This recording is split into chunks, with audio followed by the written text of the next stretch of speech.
Hello there and welcome back to another video. Today we're going to talk about a soiree. Yes, we're going to talk about Saltheril's Soiree. This is a brand new Midnight World event that takes place in the Eversong Woods that involves different reputations and things like that. So yeah, it's a pretty interesting event. But before we jump into everything about this soiree, I just want to give a massive shout out to all of our channel members and everyone over on the Patreon. Just started posting over there fairly regularly, and if you want to support me in that way, there's a link down below. Okay, so Saltheril's Soiree is one of the Midnight World events. There are 4 in total that take place in each of the Midnight Zones, and this is the one in the Eversong Woods. Now, this is unlocked at max level through a pretty simple questline that starts in Silvermoon, and if you do want to do this on your low-level alts while leveling, you can do that once it is unlocked, but you will need to be max level just to unlock it initially. Now, this event involves the reputations of the Eversong Woods, so it does involve the Silvermoon Court. Now, the Silvermoon Court is the general reputation for the Eversong Woods. Now, this isn't the only way to gain reputation for it,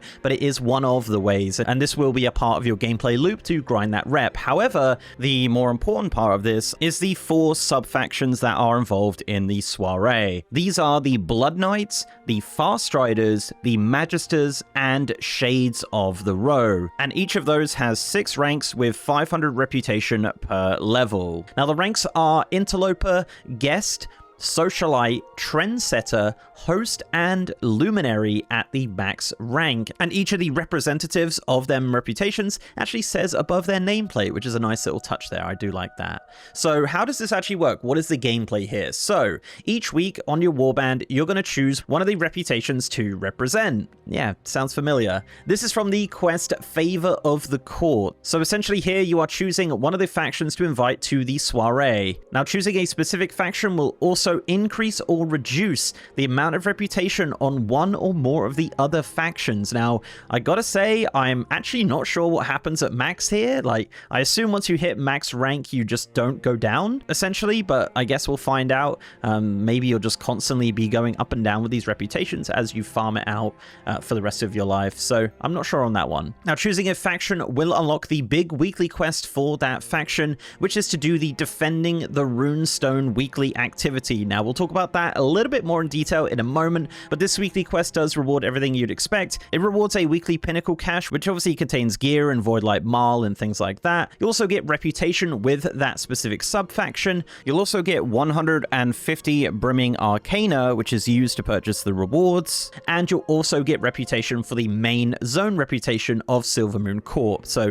this is kind of your big main weekly quest for this event. Now, once you choose your faction, you'll also get 3 Saltheril's Favor items. Now, these items can be given to the other factions to unlock additional weekly quests, which do reward various amounts of the new currency, reputation for that faction, and coffer key shards. Now, you can actually give these all to the faction you've already chosen as well, if you do just want to kind of hyper focus on that. But basically, for every favor you hand out, that unlocks a new weekly quest, and you get 3 a week. And these quests are pretty simple for the most part, just kind of killing stuff, filling the bar, picking up stuff, kind of regular sort of quests that you would get. Now, you can do these again on alts if you do want to get more of the currency, but they don't actually reward reputation. On top of all of this, there's also a weekly bonus objective. This is super simple. It is just to fill the bar and clean up around the soiree, which is just interacting with things. And this rewards 25 of the Brimming Arcana. I said a couple things about the currencies here, so let's deep dive into these. There are 2 currencies at play here. You have Latent Arcana and you have Brimming Arcana. So let's start with Latent Arcana. This is a warbound currency which is in your bag for some reason, and this is used to empower the runestones around the Eversong Woods. Now, the runestone system is a weekly event that takes place in the Eversong Woods, and essentially once everyone has donated enough Latent Arcana and the bar reaches 100, the void will attack the runestone. And what you got to do here is what you'd expect, is fill the bar and defend the runestone and defeat the boss. And once that's done, that will complete the event. And as said, that is a requirement for the big weekly quest here. There are 5 different runestones across the Eversong Woods, but each of them is basically the same. Now, the Latent Arcana does come from all the weekly quests, but you can also pick it up from around the zone. Each of the factions will have sort of their own container for it, but essentially they're just chests that do spawn around the zone, and you can fly around and collect those and collect more to contribute contribute to the runestones. Now, the other currency at play here is Brimming Arcana. Now, this is Warbound and in the currency tab. Now, this is rewarded from all of the weekly quests around the Soiree and is used to purchase the rewards from the various sub-faction vendors. So let's talk about that. So each of the reputations has different rewards at different levels. So let's start by looking at the Blood Knight rewards. So at guest level for the Blood Knights, you can unlock the Ensemble Blood Knights Elegant Regalia for 100 Arcana. At Socialite level, you can unlock the Rack of Silvermoon Arms decor for 150. At Trendsetter rank, you can unlock the Blood Knights Dignitaries Trappings for 100 Arcana. At Host rank, you can unlock the Blood Knights Champion Tabard Transmog for 100, and an enchanting recipe for the animated Cinderai Hammer decor for 200.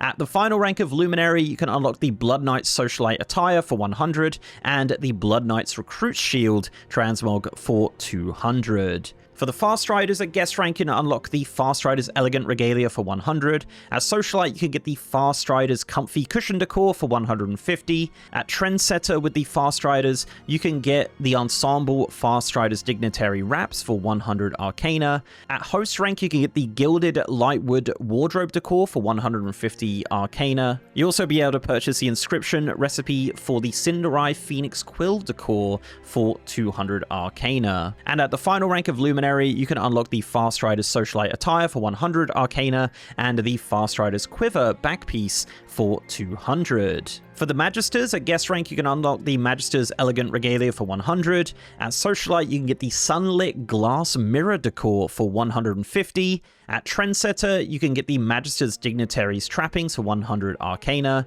At Host, you can get the Gentle Floating Planter Decor for 150 Arcana, and the Enchanting recipe for the animated Cinderai Pick Decor for 200. And at the final rank, Luminary, you can get the Ensemble Magisters Socialite Attire for 100, and the Pet Flicker for 200. And the final sub-faction, Shades of the Row. At guest rank, you can get the Pilfered Elegant Regalia for 100. At Socialite, you can get the Crimson Lightwood Privacy Screen Decor for 150. At Trendsetter, you can get the Pilfered Dignitaries Trappings for 100. At Host rank, you can get the Murder Row Wine Decanter Decor for 150. And you can also purchase the Enchanting recipe for the Self-Pouring Thalassian Sun Wine Decor for 200. And at Luminary, you can get the Pilfered Socialite Attire for 100 and the Gilded Sunlance Polearm for 200 Arcana. And finally, with the Soiree, there are a couple of achievements linked to this.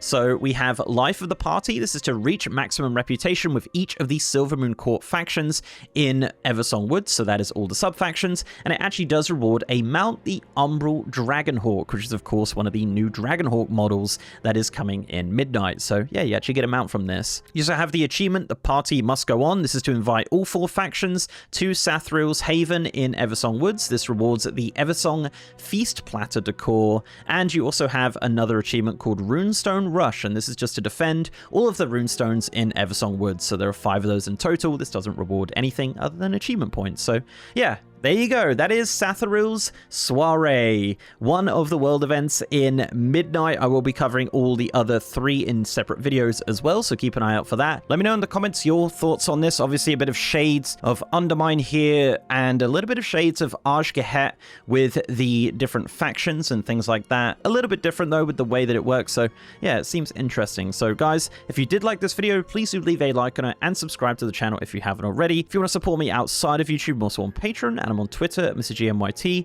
and I have a partnered Discord channel as well. And also I am streaming on twitch.tv/MrGM. If you want to see me stream World of Warcraft, Midnight Pre-Patch, Midnight Launch, any sort of WoW, I'm over on twitch.tv/MrGM.